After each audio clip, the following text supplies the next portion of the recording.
Welcome back again in this video, or let's say podcast. Let me just change the position of the microphone here so you can hear me better. I think you can hear me better. Can you hear me better? Can you confirm? Can you leave a comment that you can hear me better? No, I'm just joking. This is just a test of the quality of the microphone because we are recording a relatively long podcast.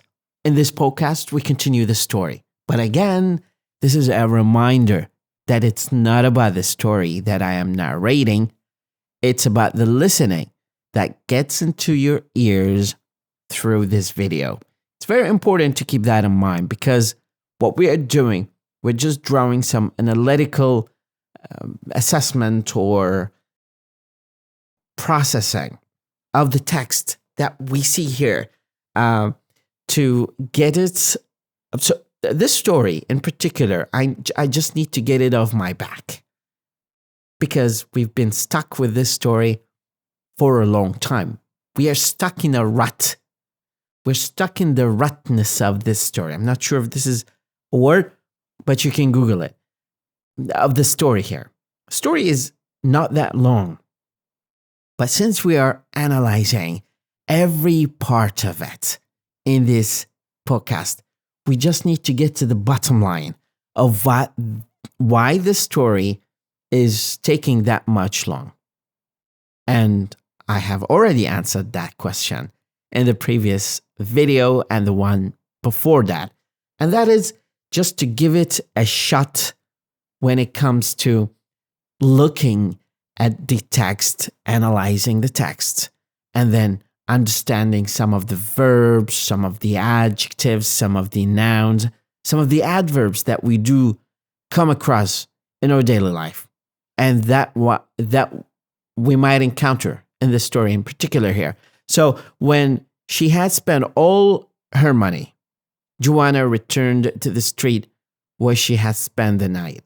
We have talked about this structure before, and sometimes if you look at this structure here, of every one of the sentences that we have in English, they usually come associated with time. And one of the problematic time and tenses that we do have in English, we come across EFL learners. EFL learners are English as a foreign language learners. Now, we call them EFL as an abbreviation here because this refers back to English as a foreign language. Sometimes they come across this issue of misunderstanding or getting past confused with present perfect or past perfect. Now, look at this structure here. If you look, she has spent all the night. Now, if we look at she had spent all the night, the EFL learners, English as a foreign language learners, might say, now why can't we just say she spent the night? Like, what's the difference here? I mean, explain it to me. Can you?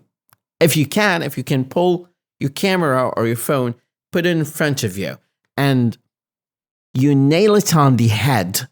When we say he nailed it on the head, he got exactly the point that we want or the point that is intended. You nail it on the head when it comes to the explanation of the meaning of this specific tense. It's very important to understand that this is different from past. So if we say she has spent the night, she has spent the night before she returned to the street. So the process of returning to the street where she had spent the night, we can't say simply she spent the night. We can simply say Joanna returned to the street where she had spent the night. Now, her process of returning took place after she spent the night. So the act of spending the night took place before she returned. She probably spent many days or nights on these streets, wandering or doing whatever.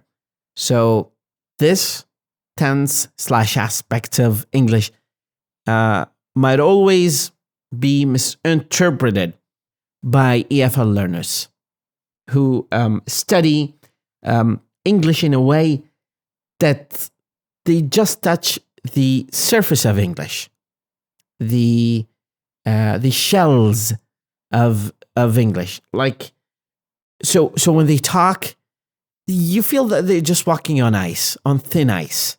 It's that simple.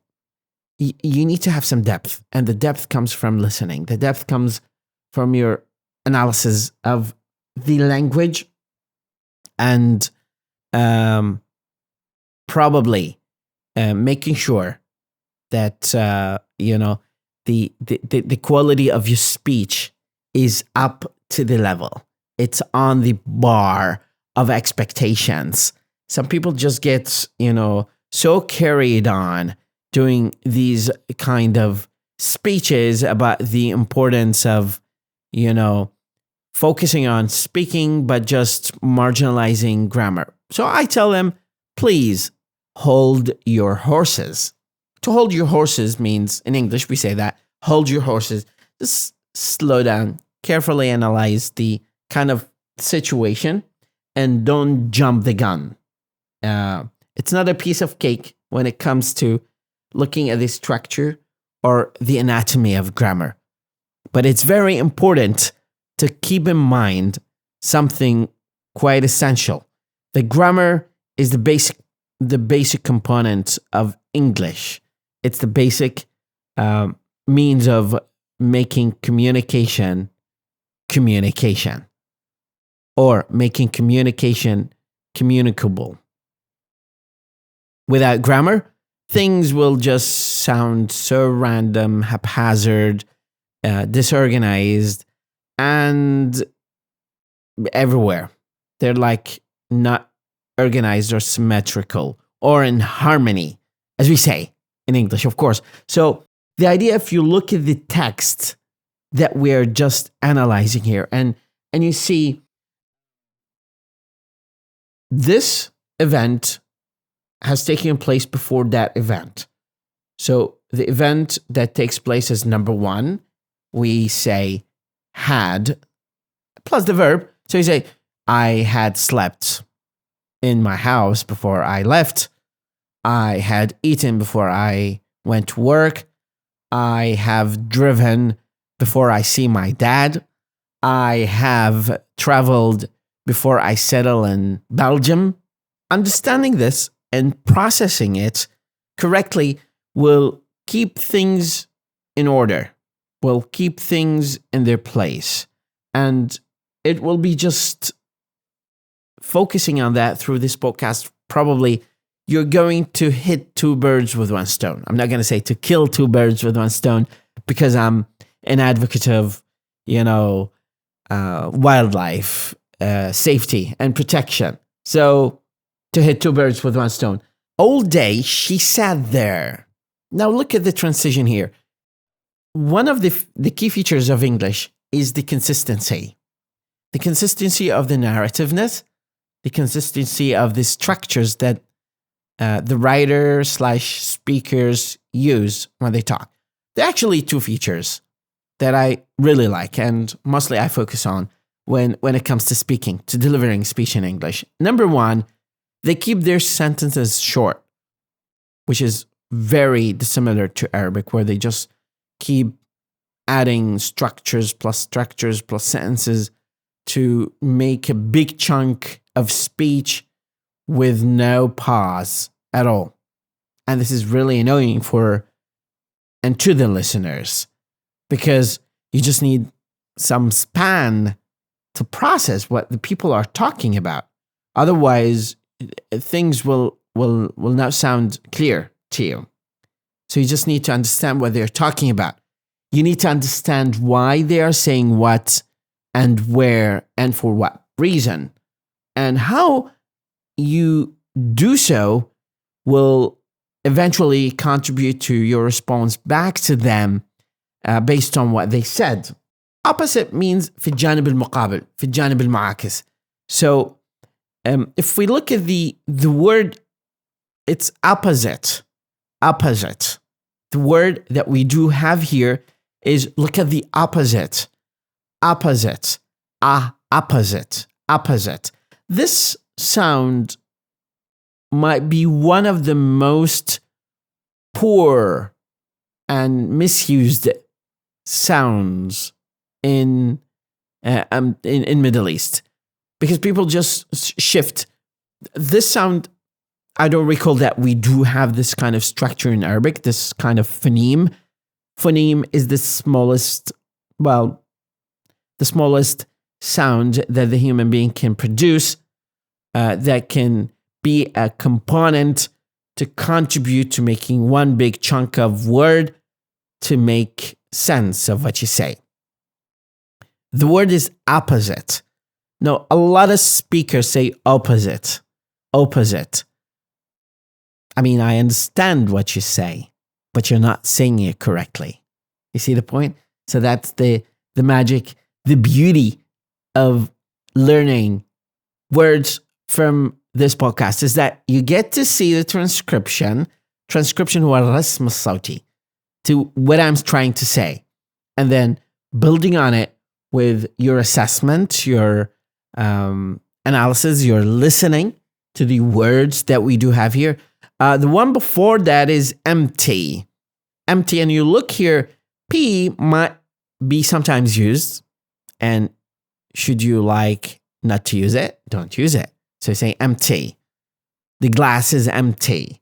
And nobody's going to judge your fluency or your accuracy of pronunciation there, because you're trying to make your life easier by reducing the plosive sounds that just annoy a lot of people. Pebe, tede, kege.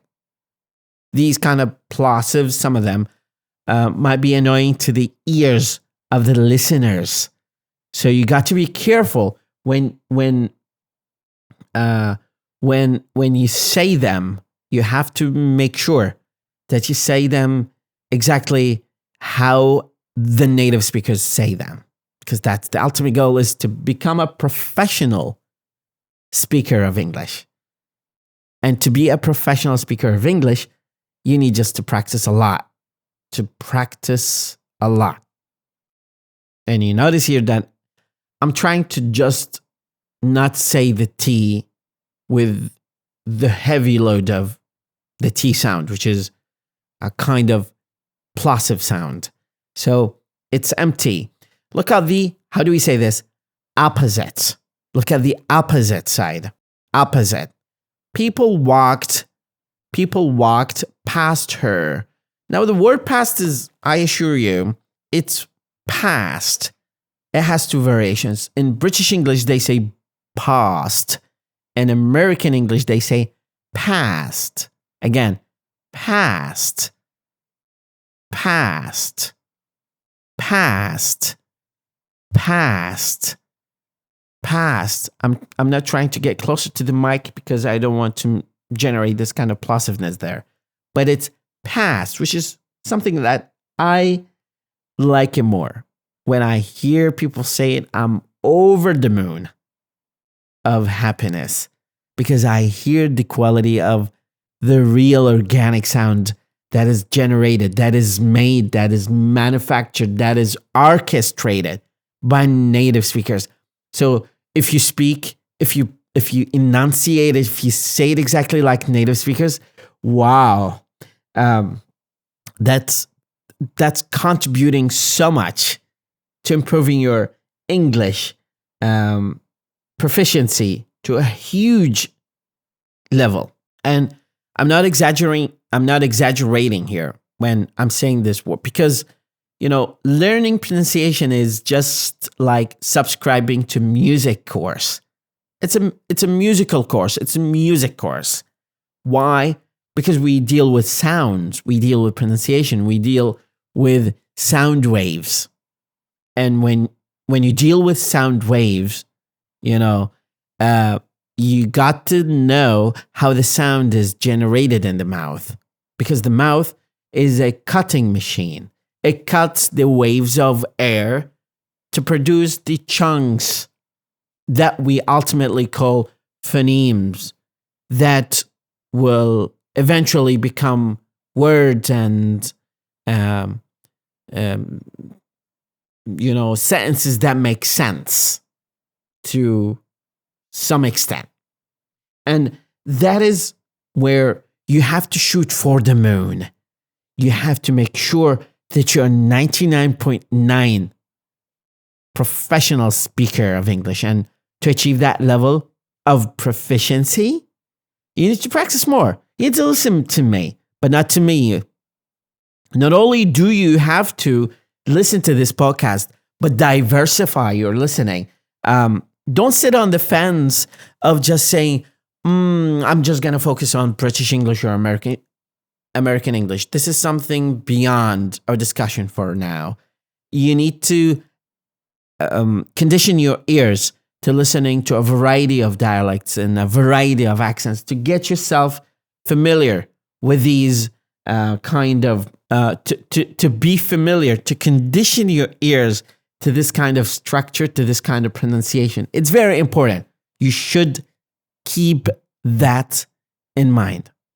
And even if it gets you to a point of throwing in the towel,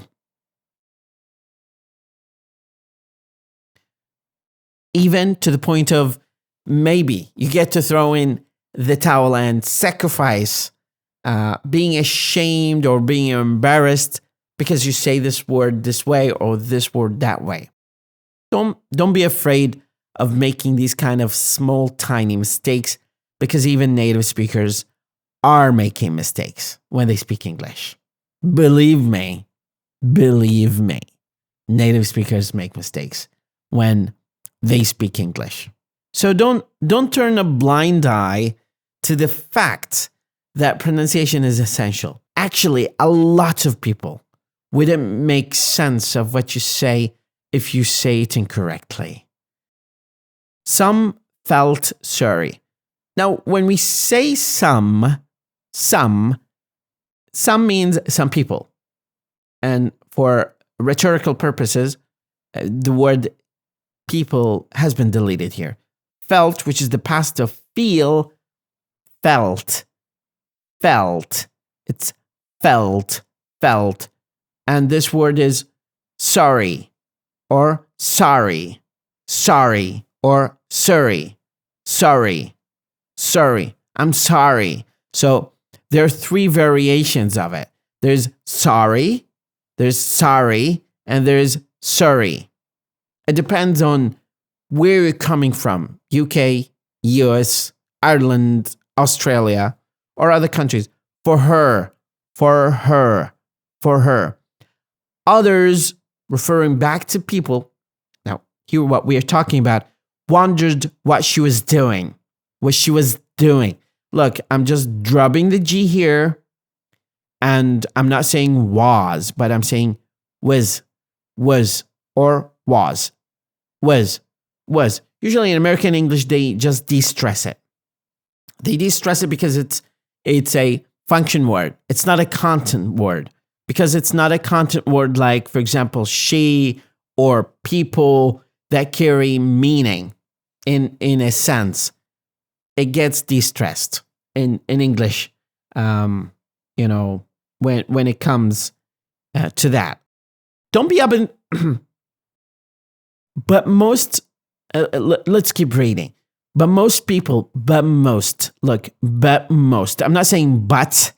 Some people say but. Some people say but. But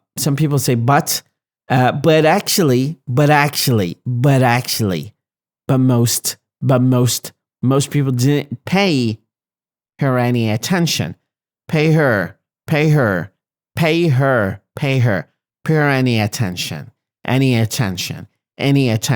Look, the pronunciation is any.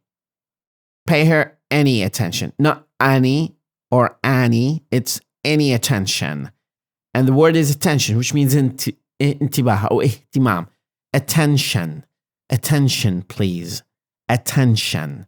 Don't feel you're walking on thin ice just because you're practicing speaking. You're practicing listening to me. You're practicing in front of your close friends so that it saves you a lot of embarrassment once you go to the real life scenario or situation where you face people and showcase your ability, your proficiency in English. So it's better to practice and be ashamed with your close friends, to say this word again, to practice them correctly with me when we are reading this kind of, short story. But at the same time, that is going to save you a lot of effort, a lot of embarrassment, a lot of disappointment, a lot of failure, should that be considered as failure, which I am not an advocate of. We don't call it failure as much as we call it stages of learning. And going back here to the beginning, to square number one, where we say returned. No, we're practicing the pronunciation here. So it's returned. When she has spent all her money, Joanna returned to the street, to the street, where she has spent the night, where she has spent the night. I read once in a book that no matter how long the auxiliary verb is in the structure of one sentence, you have to make sure that you say it as one word. So instead of saying she spent the night, you have to say she has spent the night in the same length of you say she spent the night. All day she sat there. All day she sat there. And the verb is sat. In British, maybe they say sought, but I prefer sat. Does that mean I'm right and they're wrong? No. I'm an EFL learner. I'm a teacher of English as a second language. I speak English as my second non-native language. I'm not a native speaker. I will never be a native speaker. But when it comes to grammar, we might be better than native speakers because native speakers have listened, have heard, have gotten their ears conditioned to listening before they learn to speak or learn to write or learn to read. Whereas in our case, we learned to read first, and then we learned to write, and then sometimes in some very rare conditions, we learned to speak. I mean, the generation here is a bit different because people now have more access to multimedia and channels and YouTube, and they can access hundreds of channels where they can listen, they can condition their children's listening to an atmosphere where English gets practiced orally. So they don't have a problem with English per se, but with socially activating it to be prevalent in their daily use or daily usage. The point that I am trying to denote here is quintessentially the fact that when you practice, you need to advocate for spreading the word as a non-native speaker, that no matter how many mistakes that you make, they're just contributing. They are getting you to a level of practicing and learning. In addition to that, there was a very important point that I wanted to mention here. As EFL learners of English, we have learned speaking on later stages before and listening on later stages, but we have learned reading first. So we're stronger relatively with grammar, but weak with pronunciation and, speaking in general. Going back here to the text, all day she sat there looking at the empty wall opposite. Now the word is opposite. opposite, opposite, opposite. Repeat after me, opposite. People walked past her. People walked past her. Some people blame me for the fact that I exaggerate the pronunciation. Well, hell yeah. Duh. I'm just teaching you pronunciation, so I need to exaggerate every single tone in this damn course. It's a podcast for listening. So if I'm not exaggerating, who is supposed to exaggerate? Think about it. I'm trying to teach you pronunciation. This damn course is for improving your pronunciation. So I'm exaggerating every word. I'm acting sometimes to get the point across.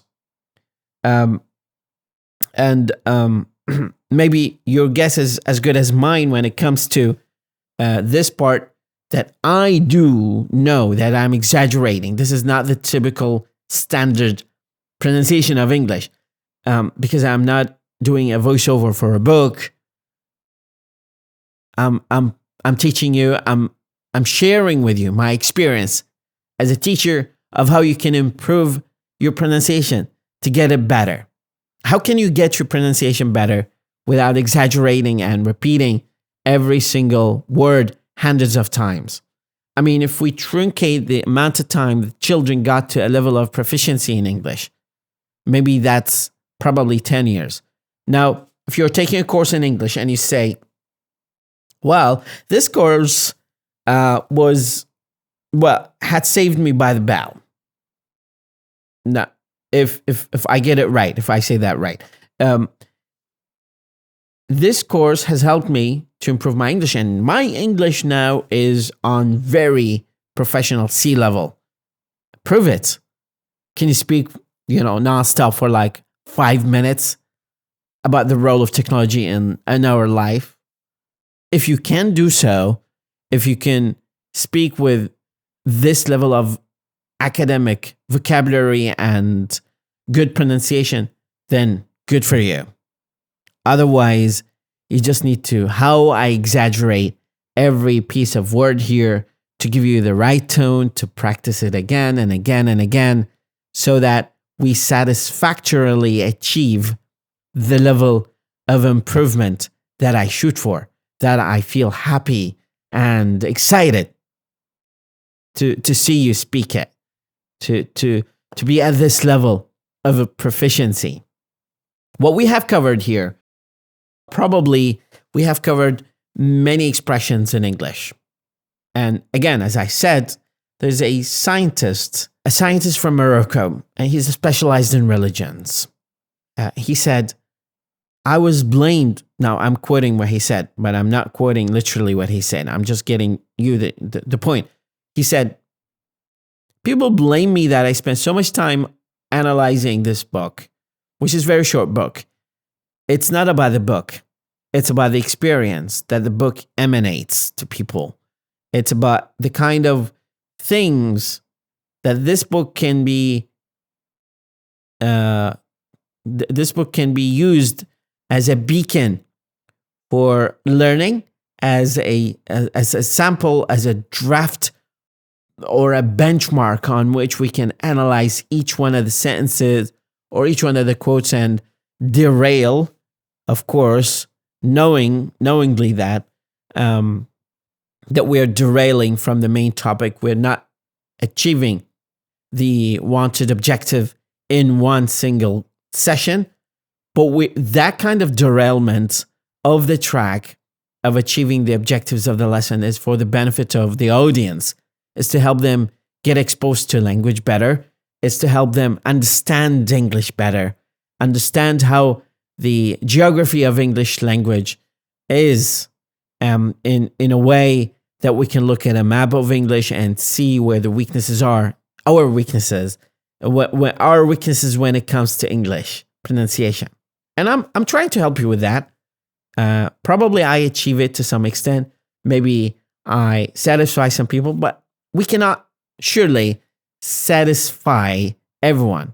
But sometimes, I'm being honest to myself, people criticize the fact that I'm presenting a very elongated session. Listen, this course, this podcast, you name it, is to help you get as much exposure to English as possible, to analyze every single word of this short story and to put in the perspective of listening and pronunciation.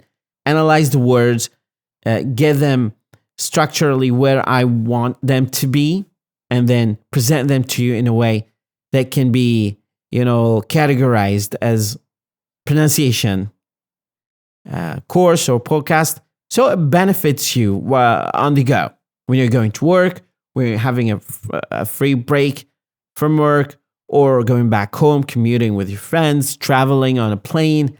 Just put on your headphones, try to listen to as much as possible, and then will ensue. And then the benefits will come after. Thank you very much. مدرب اللغة وليد خالد.